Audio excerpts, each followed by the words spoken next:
Yeah, yeah, yeah, yeah. Going there. Let's go. Let's go.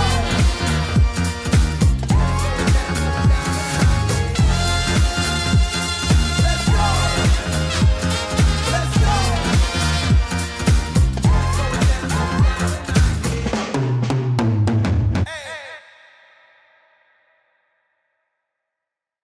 Okay.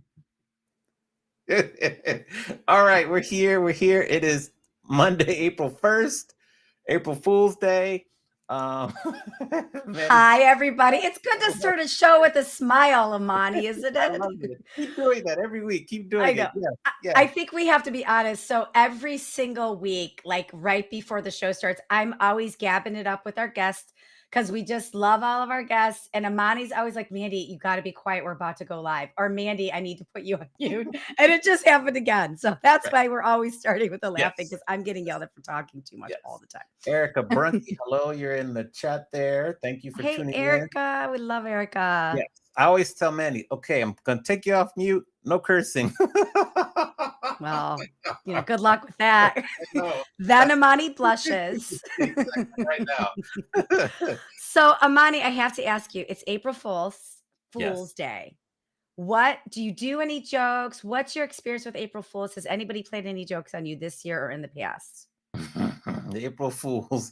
I've had jokes played on me one time, a long time ago when Facebook was just getting big. I think I changed my status to engaged or something. That was a long time ago. And people like, what's going on? But of course, that wasn't true. And then maybe I played jokes on like associates when I was growing. I don't have any. I'm trying to think if I have any memorable stories.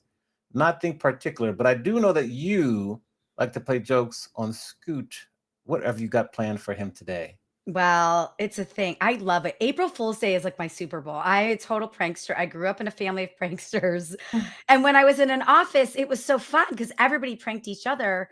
But working from home for the last 14 years, I don't have an office mate to play pranks on. So my poor husband of the last 14 years is the recipient of every April Fool's Day ambition that I have. So for many years, the pranks were funny to me, not funny to him. So I've had to really learn the style of the prank that's appropriate or what isn't. So like in the past, I put his car up for sale, which I know is not appropriate.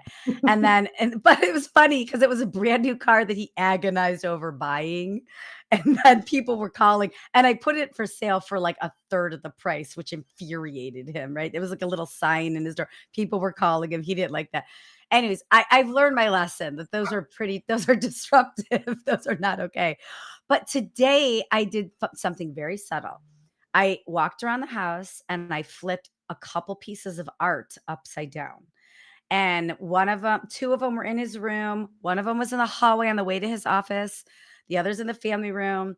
And I could hear him giggling. And he's like, oh, Alex, because we had a couple friends over for brunch yesterday. Oh, Alex did this. I'm like, oh, Alex is so funny. and then it happened like one by one. And then he was like, maybe it's a ghost. I was like, oh, either a ghost or Alex, even better. So then I sent him a big email and said, April Fools, Yes. all that. But it was good. It was much more subtle. Yeah. It was a little more acceptable. It was fun. Yes, if you had listed my car for sale, brand new car for a third of the price, and I was getting calls, like that's some consistent effort there. I would be a little bit, He infuriated myself. he was So mad. Yeah, he was wow. mad. But I learned. I lived. I took the ad down. I Maybe lived and learned. maybe Scoot and I can kind of, work together on next April Fool's Day. I have some okay, this is gonna be good. I triple dog dare you. It's fun because think about it. In our world, the end of the quarter is the 31st. It's super stressful. It's a frenzy. Your hair's on fire. And then April 1st. Like, just have fun. Like, just it just brings it back to joy and humor and having fun. So that's kind of that's I don't know. I think the Okay. timing's good for a good joke. We need a Mhm. good joke every You now and do. again. Okay. I'm Yeah. thinking. I'm thinking. Speaking of the end of quarter and your hair being on fire and trying to make your numbers, why don't we use that as a good segue for our guest today?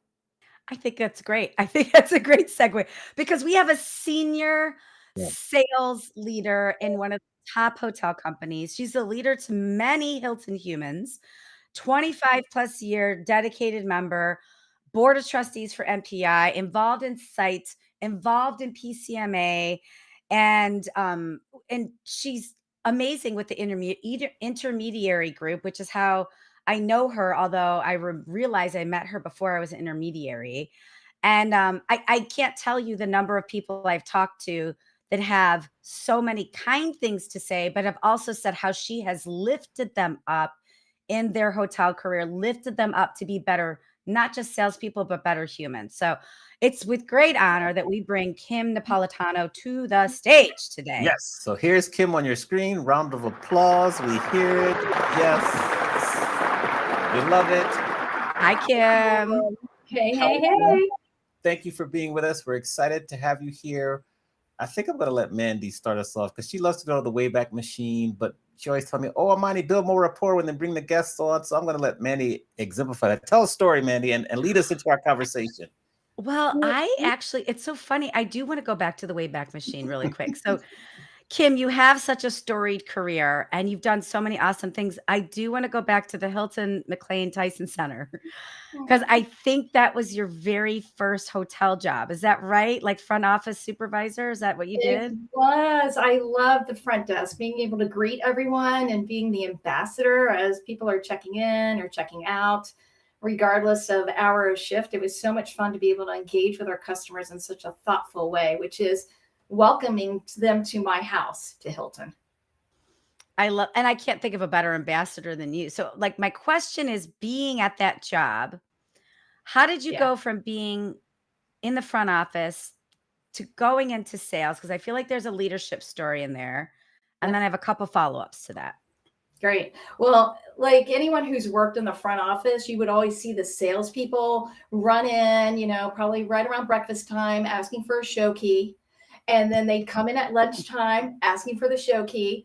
And then they would come at dinner asking for a show key. And I always just was like, what do these people do besides eat breakfast, lunch, and dinner at the hotel? And my husband and I were newly married, not a lot of nickels and dimes to scrape together. I'm like, this would be amazing to save a lot of money, for food cost alone. And Alone. and fast forward, I had an incredible GM who I was given an opportunity to become a reservations manager back in the day. And so we would have left Washington, D.C. to go to LA. And my general manager's like, he goes, Kim, let me be your Dutch uncle. And I'd never heard this term before in my life. He goes, let me be your Dutch uncle. He goes, you would do well there. He goes, but I'm telling you, you're a salesperson. Will you trust me enough, and I'll create a sales position for you in the sales team. Trust me enough to know that I know you will be successful. And I took a leap of faith and I said, I love how he leads. I love the culture and the fact that he was willing to take a chance on me. I was willing to take a chance on him and his belief in me. And then came sales and started off with conference center sales. So where you sell, service, cater. And then off to the races we went in the group sales space. I love that. What is a lesson that you learned from that? Because it is first of all, I've never heard of the word Dutch uncle before. So that's my lesson in this quick conversation. Yeah. But what's a lesson you learned from that, whether it was being at the front desk or just from modeling that leadership behavior? A couple of things from the standpoint of it, just me as the individual, it was the importance of being present and engaged with our customers, because he saw something in me, because I was fully focused in on our customers as they came to the front office in whatever shape that looked like. Mm. And then from a leadership standpoint, it's the absolute need for us as leaders to be on the lookout for this talent, because a lot of the talent may not even realize, wait a minute, maybe this is the direction I should go. They're not even thinking that that's a viable step. So to be able to give not a hand out, but a hand up, I think is such a beautiful gift to lean into. And I somehow have just become so passionate about building tomorrow's leaders today. I feel like we need to design our approach to how we lift the future generation into leadership roles within our industry so we can continue to evolve.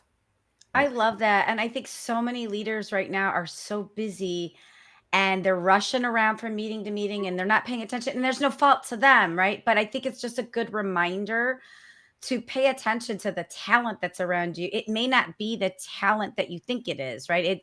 It may Mhm. come in the form of a front office supervisor. It may come in the form of somebody in the valet. It may come in the form of, somebody at the concierge desk, and just be aware of the potential talent around you and lift up. I love that story. Well, thank you. And I think there's something to be said about being open to mentoring, Mm. because we can have people ask us, and I'm sure we've all said, oh, will you mentor me? But when a mentor comes to you and says, hey, Amani, I see something special in you. Let's sit down and have a cup of coffee.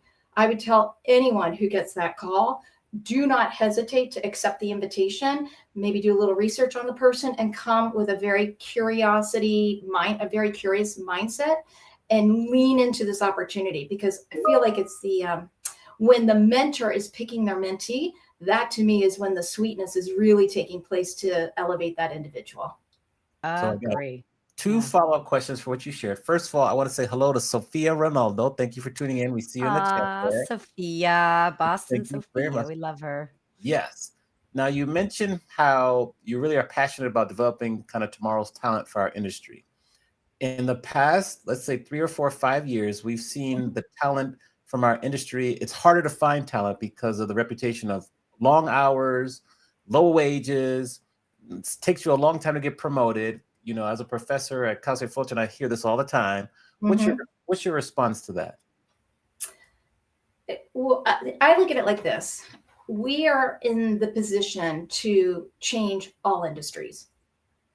Depending on what your segment of business is within, at least travel and tourism, and then under the hotel umbrella, we have the ability to help industry lift in a variety of ways. And what better way for you than to get, at least in my case with Hilton, to be with a global hospitality company and travel the world?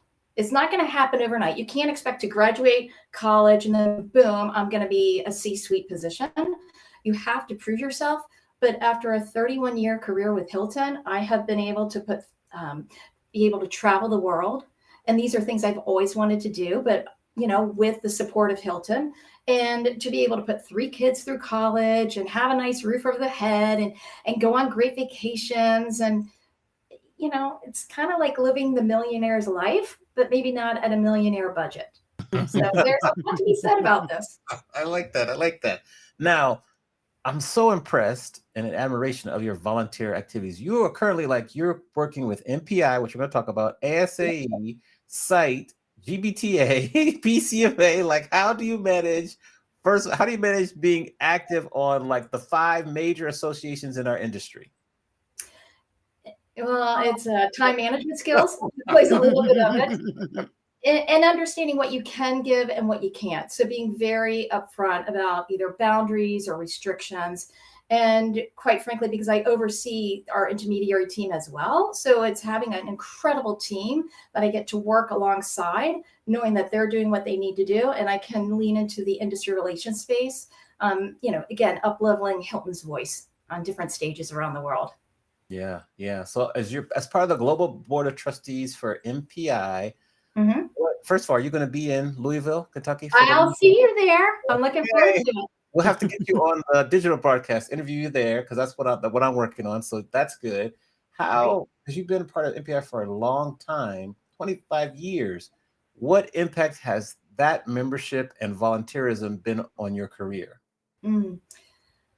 I have been able to learn how to lead teams through dotted lines because these volunteers, they're volunteers. They don't report directly to you. You have no say in their annual reviews. So it's a different approach versus a direct report.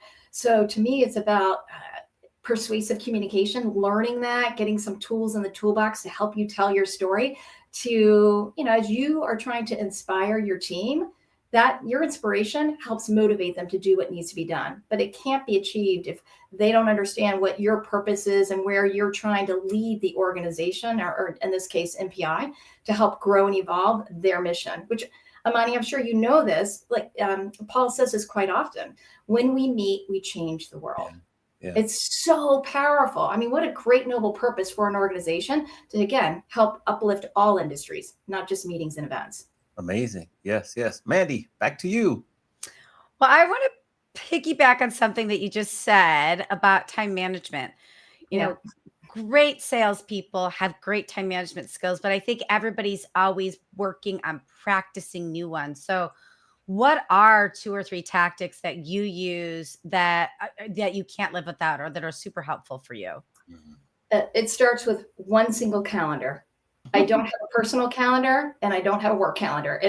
They're all together. And when I go on any sort of travel, even when our kids were much younger, I would invite my husband to all of my, travel. And so that way he had the arrival departure times on the airlines and knew where I was when.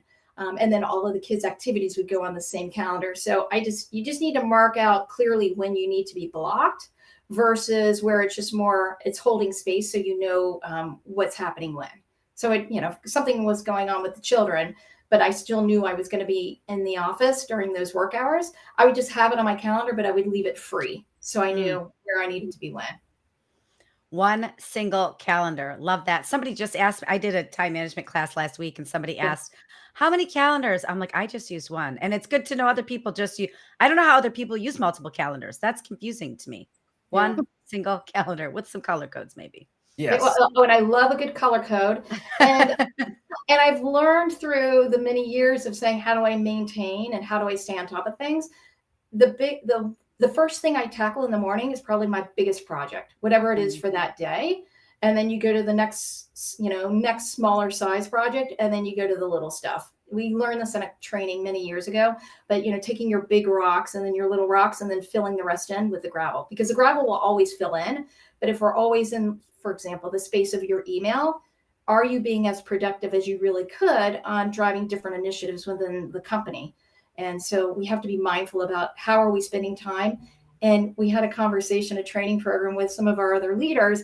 And one of the conversations that came up was, if we don't have an agenda in the Outlook invite by a certain time frame, then you have a right to say, thank you very much, I'm not going to be attending the meeting. Excellent. Yeah. Excellent. Always have an agenda. Okay. Well, speaking of the A words, not agenda, but awards. You have an esteemed career. If anybody has not looked at Kim's LinkedIn, you have to. It is endless, endless awards and inspiration. So, of all the awards that you have won, because there have been many, what one means the most to you? What's one that sticks out in your mind that you're most proud of? Ooh. Well, I'm going to say 2. One of them has to do with our Circle of Excellence awards, and I received that award twice. And for me, it was about having the ability to recognize my husband for all of the sacrifices he made. So I was very successful. And then we go on our big incentive trip. And that's where I could pay homage and honor my husband for what he's done along the way to support my career. And then I was absolutely thrilled to receive the Smart Meetings recognition as visionary, one of several incredible human beings that were also acknowledged at the same time. And I just feel like it underscores the work I'm doing is being recognized, and the need, again, to up level. What are we doing to help this next generation feel comfortable to really roll into the space of the hospitality industry, meetings and events industry? And how can we, again, high tides raise all ships. So if we help that, with the approach of them, then all of a sudden everyone is being successful. Interesting. I love that. And I love the recognizing your partner Yeah. for Mhm. the many sleepless nights, the many awkward weekends, the many site inspections they've had to go on. I mean, I think that's super powerful. I'm really glad you do that. Yeah. Thank you. Now, when you're looking at potential salespeople, or let's just maybe take even a 30,000 square foot view, Mhm. best salespeople that you've worked with, what has been the most common characteristics that really help them stay at the top and get there? Oh, Amani, I'm so glad you asked this question. There's an incredible book called The Ideal Team Player. It's the Mm, title of the book, and it's by Patrick Lencioni. Everyone needs to read this book without question. And if you're a leader, read all of his other leadership books because they're phenomenal. And I have seen the most successful sales professionals are those who are humble, hungry, and smart. And when I Hmm. say humble, they have the ability to work cross-functional teams and align and work with different stakeholders. They have the ability to recognize, I don't know all the answers, but I know people who might. So let me work on that on the back end. Hungry, they have the ability to be self-motivated. So leaders are here to help guide and inspire, but at the end of the day, you're the one who has to do the work. And then smart. I'm also looking for someone who's not only intelligent, IQ smart, I'm looking for someone who's EQ. So the emotional intelligence. So being able to walk in the room and say, something is amiss with this group of people, and I'm getting ready to present. How do I now kind of downshift in my approach? Because what I was going to do may not be the right approach. There's also another book from Lisa McLeod about noble sales purpose. And mhm. that's another one that everyone should read. And it helps you identify what is it that drives you when you have to wake up in the morning and roll out of bed despite all the busyness. What is it that drives you forward? Interesting. Okay, give us two good book recommendations already. I'm gonna drop them in the chat there. So thank you for that. Love it. Amani loves books. You're Oh, speaking his language. She loves a my book language. I love recommendation. it. I love it. Then, in terms of being hungry, what Yep. is something that you are looking to learn next? Like, what's on your list of things you were trying to learn and maybe get better at? So I am thrilled to say I'm in a year-long program to become a certified executive coach. Oh, And I just feel Awesome. like what I'm learning now, it's a month, we're going into month 3. What I'm learning now can be applied to how I'm engaging with my team members, my direct reports, my colleagues, my other team members that are outside of my direct purview but are supporting my team. So I just think we need to be life learners, and we need to be open to opportunities to continue to grow and evolve, because the minute it's either evolve or die, mm, right? If you're not continuing to grow and evolve, someone is coming up right behind you to say, well, this is what I know, and kind of put the shadow over you so they can move forward. mm. Yes, yes. I want to build on that for a second because you've been quoted by saying clear is kind. Oh, yes, it is. So it sounds simple, but I'm sure there's background on it for you. Like, what do you mean by that? And can you give an example of that? Yeah. So clear as kind is a quote from Brene Brown. So Mhm. another great thought leader and author for, Mhm. yeah, Dare to Lead and all those other Love great Brene books. Brown. Yeah. And Mandy, I liken it to this. Like, we all have friends. And the question is, are you going to be the friend that says, girl, you got some broccoli in your teeth. However, here's the floss, and the bathroom is 2 doors down the right. Like, I'm your leader. I am here to walk. Oh, there you go. See? Brene Brown. Amani's Oh, yeah. holding And that. that's a good one. Atlas of the Heart. So it gives you definitions. Oh, I love that book. Um, so this is all tied into, as their leader, a great leader never pushes or pulls. A great leader is there to walk alongside the journey of the team member and help them see. So asking curious or questions that are curious minded, and then giving them some real direct feedback. Because if you genuinely care as a leader, you're not going to want to have your team member not realize where they could improve. And so that can be a little uncomfortable, and they may not like it to a certain degree, but at the end of the day, the goal is to help them continue to grow and evolve.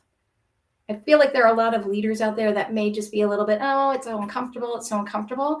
then I would politely ask you to consider, do you really want to be a leader?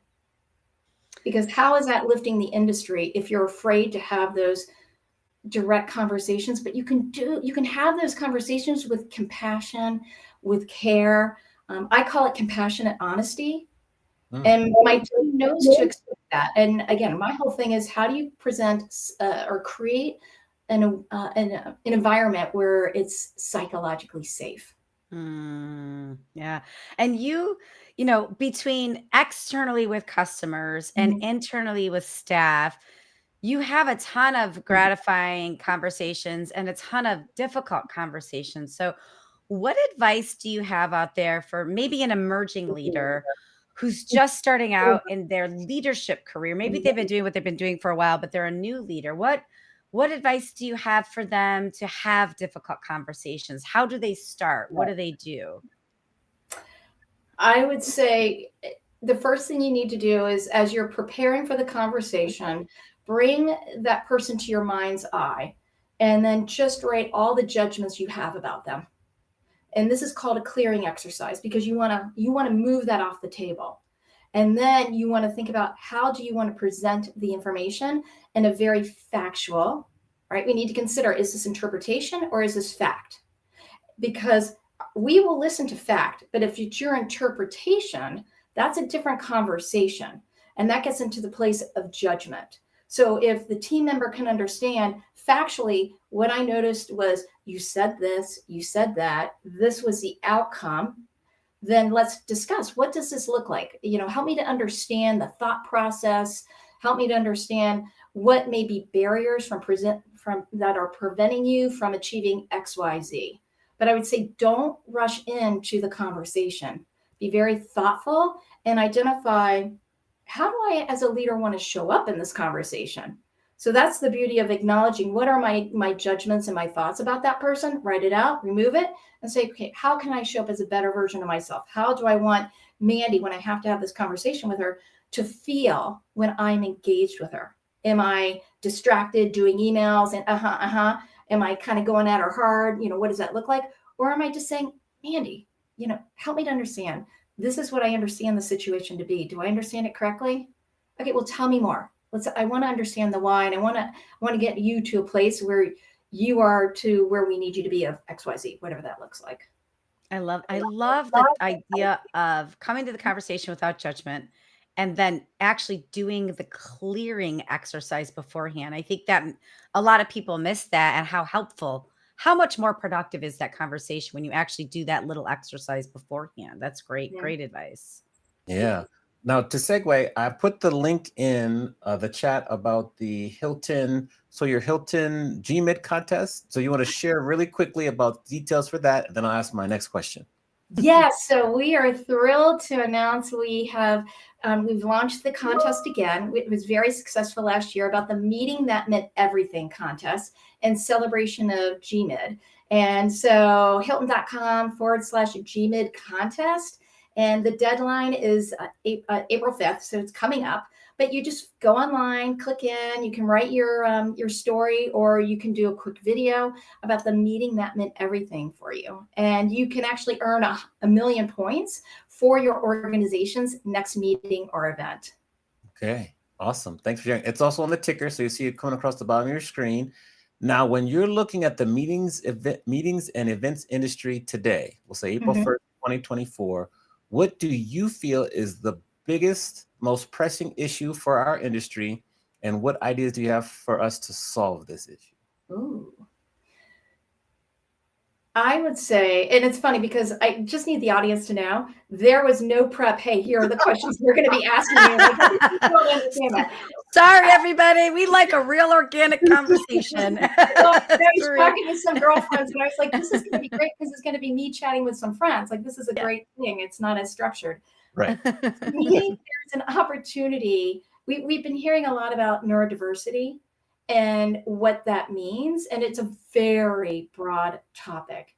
But I feel like now more than ever, our community is, and the society in general, is ready to be able to lean into being very inclusive and creating that sense of belonging. And I say, for example, you can create a sense of inclusivity. Hey, we invited all these people, But if they don't feel like they belong and they have a voice at the table, then you're not creating that environment that includes all voices to the conversation. And we have got some strategies within Hilton on how we're creating the most welcoming events in the world. You're going to hear more information about that. What does that mean? What does that look like? And there's another arm to this whole conversation about, well, what are some things meeting planners or event designers can do? What can they add to these different events to make everyone feel included? So we're super excited about that. There's a lot to be said. We could dig in a lot more on the topic, but to me, out of everything, you've seen Google's new project, and initially there was getting a lot of traction last year, but it just feel like at this point in time, people are understanding the need to be more inclusive and creating that sense of belonging. Interesting. Okay. Now, I usually wait to the end of the conversation for this question, but I feel inspired to ask you now. If we were going to go talk to Kim back when you were just graduating from Radford, so you're leaving Radford, which is in Virginia for people who don't know where Radford is, Yep. and you're going to talk to yourself based on everything you know now, what advice would you give your younger self?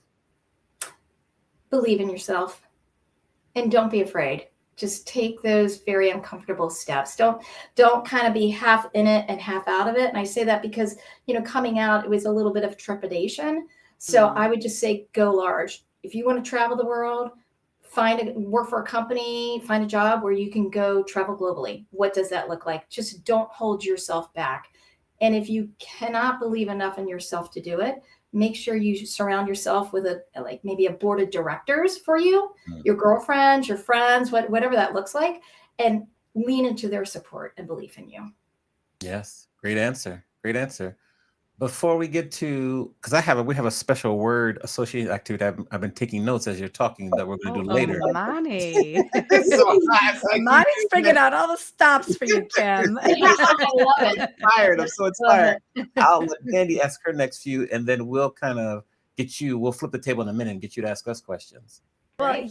you've just talked about gal pals a couple times, and so I'm lucky. I've got a great group of I have multiple groups of gal pals, and I feel lucky and supported by them. What do you do with your gal pals for fun, and what importance do you see in staying connected to gal pals inside the industry, outside the industry, not even in the industry? Well, I'll answer the second question first. It's a lot of communication, text messages, phone calls. I love a good, video chat. How are they doing? Just to catch up and being able to, then we can see each other's families in the background and just catch up that way. And there's something to be said that I've got some really great friends that I'm not talking to every week. Like it may be 6 months and then we reconnect. And to me, that's such a beautiful gift to be able to give to each other. And remind me, the first question was, what do you do with your gal pals for fun? When you're not working, what are some things you do with your girlcations, right? Like we'll go to the beach. Maybe we're actually connecting in more so couples, but we're going to Charlotte in a couple of weekends, so a little mountain house getaway. So it's just prioritizing time with them. I get it when you have younger children and it's much harder to do this. I would strongly encourage anyone, male or female, to create at least one trip a year where you can spend time with some of your nearest and dearest friends. I think that just adds so much to the relationship. My husband's been doing a golf trip with his fraternity brothers for the past 20 plus odd years. It's hilarious. And to see where they started to where they're at now, it's been enjoyable to see that experience. I love that. Okay. And I want to build on that a little bit too, because you touched at working parents. Yeah. So working parents, we see this all the time too, especially in our industry, it's a 24-hour literal, hotels are open 24 hours, right? So what advice do you have for working parents? I mean, you have 3 adult children now. So what was some things that you learned along the way or some advice you would give to working parents out there who are in the thick of it? Maybe they're like glorified Uber drivers for their kids right now, and their kids are 9 and 11. They're running them to soccer practices. Like, what advice do you have? Accept support that is surrounding you. Please don't think you need to be the superhero, whether you're the father or the mother, or like whatever your role is to the relationship to the child. It's okay to accept help. It's okay, even better, to ask for support in some way, shape, or form. So maybe it's, understanding who's in your daughter's Girl Scout group and say, okay, let's get on a call with all the moms and dads and say, okay, can we create maybe a carpool situation, whatever that looks like. And I would also say we were very fortunate to be able to go down the path of having an au pair, which for us at the time was very affordable. And we loved it. It worked out so well for us. So especially when we had 3 kids under 5, I mean, it was a little chaotic, but it worked well for us.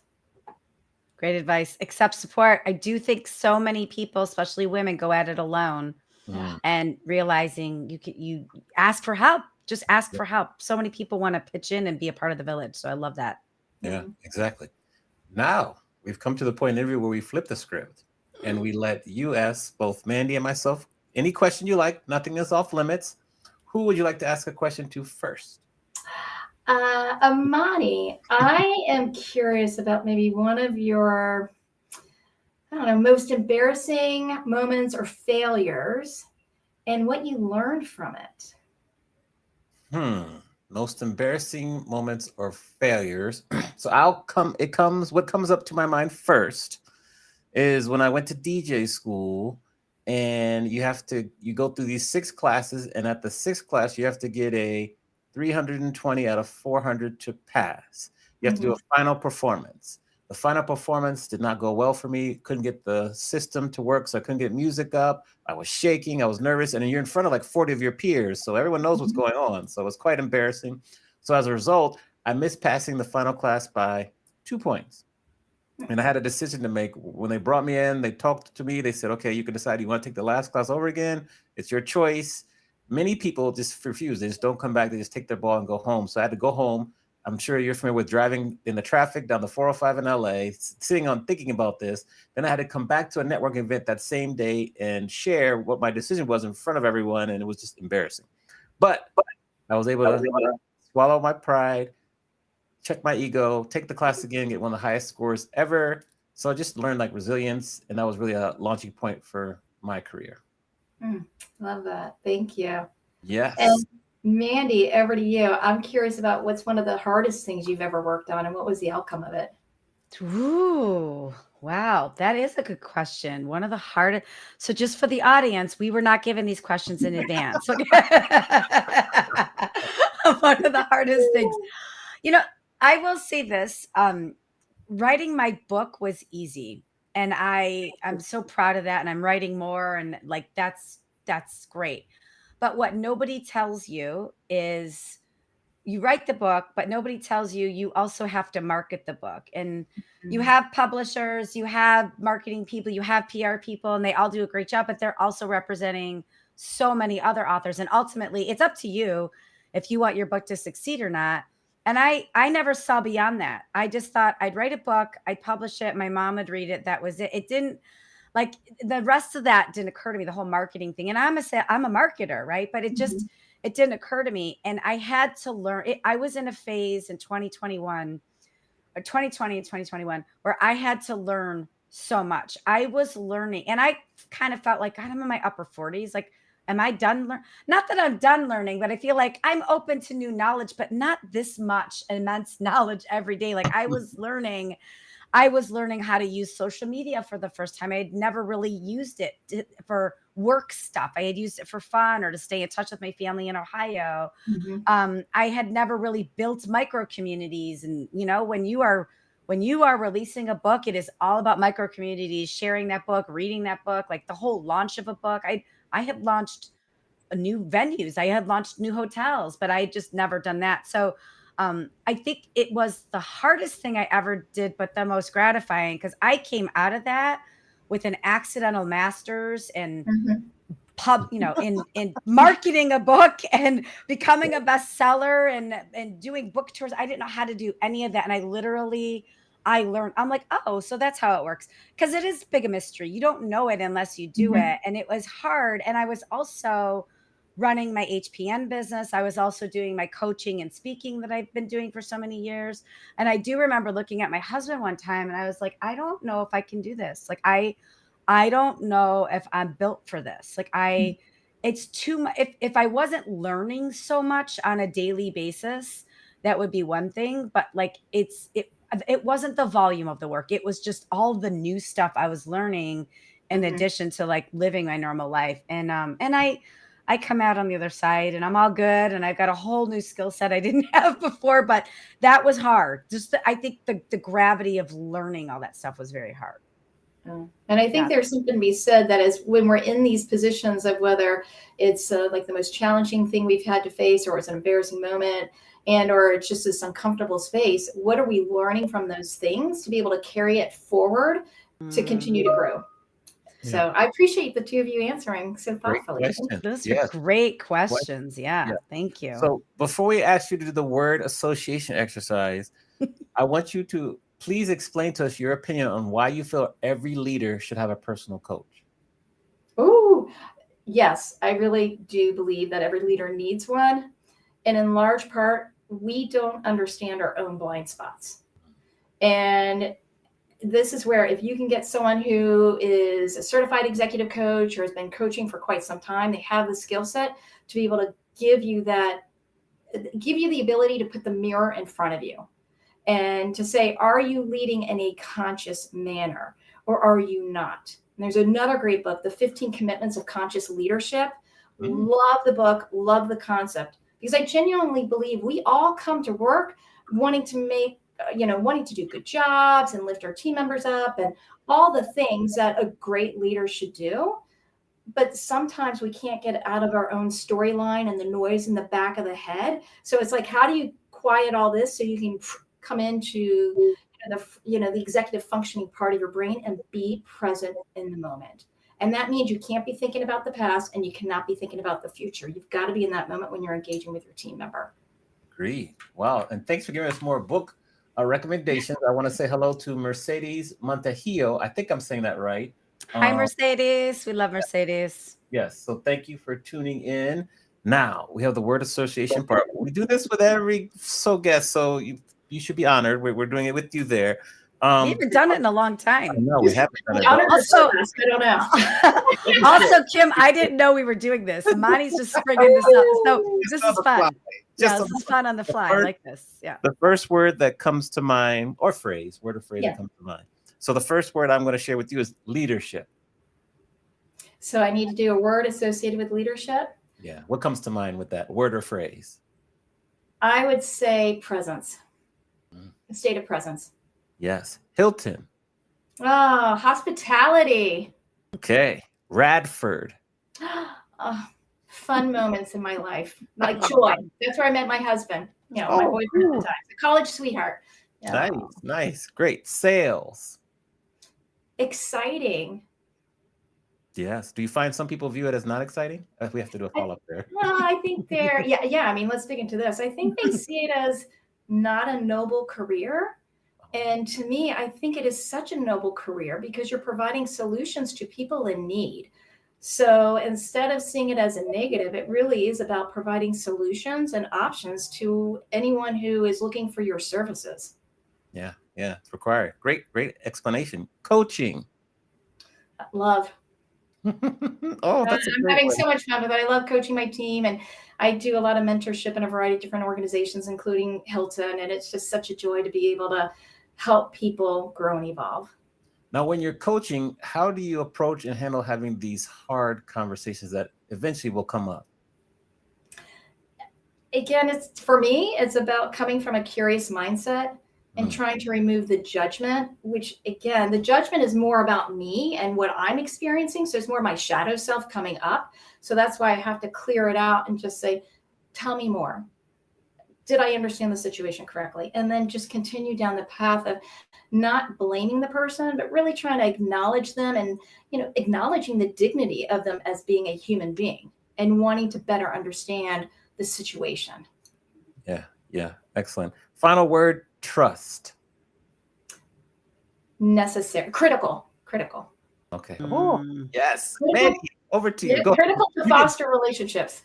Okay. Very good. It is. Yes. Mandy, back to you. Yeah. I want to know, what do you think makes a good salesperson right now? Like there's some things that are standard that make a great salesperson, but the world is a little more complex now, right? Than it's ever been. So what are some of those key elements, those key components that make a good salesperson? So let's say somebody's listening and they're not in sales. Let's say they're not even in the hospitality industry. Like one of the classes that I teach for the meetings and events, SDSU at the meetings and events program.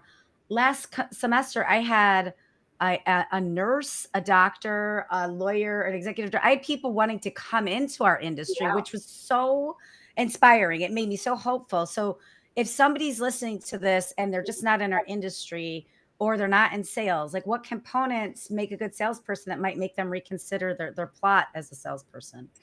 I will go back to the conversation about the ideal team player, because I feel like if you are that person, you're humble, hungry, smart, you have then a learner mindset. And to me, if you're interested in wanting to come into sales, you have to come in with that mindset of I want to learn more. And it can't just be about the money. It's always got to be about the bigger purpose, the purpose outside of us, that purpose that is so robust and like just this beautiful thing. For Hilton, it's to fill the earth with the light north of hospitality. No matter what we do, we'll never be able to say check, done, move on. It's always going to be that effort that we go to every single day to just continue to deliver more and more and more to that. So if we can help people find their purpose in sales and why they want to go into sales, and they are humble, hungry, smart, like the world's their oyster at that point in time. I love it. And then you help so many people. You're coaching so many people. You volunteer so many organizations. What can we do to lift you up? What can we do to support you? That is a powerful question. I would say I would bounce back to Brene Brown, clear as kind. So if I've responded in a way that causes you to feel whatever, to please come and let me know, because I don't know what I don't know. And the goal is to be able to come to conversations in a very present moment and a present mindset. But I'm also a human being. And so things happen and we're all trying to do the best we can. But yeah, I would say there's one thing that people could do. Clear as kind. Amazing. Beautiful answer. I did have a follow-up question. I'm just curious. What's Yeah. your favorite example of like maybe one of your salespeople or yourself, a follow-up that you've seen or witnessed? Someone following up with a client. What's your favorite example of that? Well, we've seen a lot, especially, this quarter ending. Mandy, I had to laugh earlier when you were talking about it's the end of the quarter. Now, April Fool's Day. Are you serious? Like, this is relentless. Right? I made my team call it as president. Like, oh. Yes, exactly. But one of my favorite stories is when one of my team members ended up really working the process and getting all stakeholders involved in the conversation, because she saw something going a little bit sideways. And she came to me and we talked about it, and she had her ideas. How she wanted to move forward in the conversation. And then she did just that. To me, so much of it is in the follow-up. Like, are you actually following up? So many people just leave it, and it's like a dangling participle. Like, oh, okay, I meant to follow up. But to me, the best success stories are when you actually do follow up, and then you follow up again and you follow up again, because 9 times out of 10, there's going to be some additional action items, and then you got to follow up on that and so on before you can cross the finish line. Amazing. Great. Well, I mean, I can't wait to meet you in Louisville. So I'm excited to see you there. And we've got like a month and a half out. And I'm just so impressed by just the work you do, both for Hilton and with all the associations that you volunteer in. I mean, it's making me feel like I need to do more myself because you do so much. So, Oh, Amani, you do a lot. You do a lot. You do. Just do what you can. That's all I ask. I agree. So just thank you for spending time with us and sharing your wisdom, all these books, all the stories. This has been great. So we appreciate that. We're going to put you back in the green room momentarily while we finish up the show. But any final words, or Mandy, any final thoughts? Just thank you. Thank you for being here. And then if you don't know Kim, get to know Kim. She is a leader and is approachable and is dynamic and funny, and get to know her if you don't know her. And then Kim, what final thoughts do you have? I want to thank the two of you for bringing together this community. and all how you show up. I've been watching your podcast numerous, for a while actually, and it's been very enjoyable to see how you are able to get your participant to really open up. And I think sometimes they're opening up in a way they didn't expect to open up. So you all are being very present in the moment in time to be able to get that question asked, to be able to then take the conversation in a direction never thought possible. So thank you. Thank Our And then you. to everyone else, please, if you have a story to share about your most meaningful meeting or the meeting that meant everything, please sign up, register.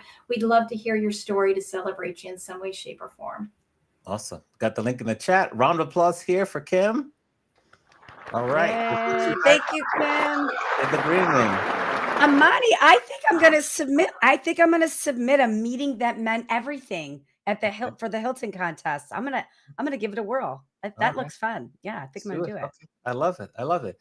Excellent show again. We're on a roll. Who do we have to look forward to next week? It's a stranger I've never met, but it's a friend of yours. I think Crystal Washington. Oh, Crystal Why Washington. don't you tell us? Tell us about Crystal. I don't know anything I about love it when her. you're like, it's a stranger. I don't know.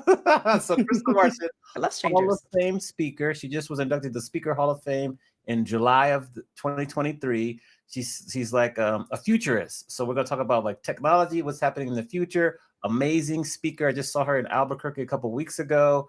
And I had interviewed her maybe like 7 years ago. So it'll be interesting to see her progress and what's going on. But we're in for another great show. She's going to be very open and share speaking and business tips with us. She has excellent systems too. So get your question, bring your questions and your popcorn and be ready. You know, I love a system, Amani. Yeah. I know it makes you crazy. I love systems. So that's good. I love systems and processes. Yeah, that's great. So thanks again to Kim for being our guest today. We appreciate all the wisdom and expertise. Make sure you are reviewing, rating the podcast, liking it, signing up for it, sharing it with friends and family. And with that, we will see everyone next week.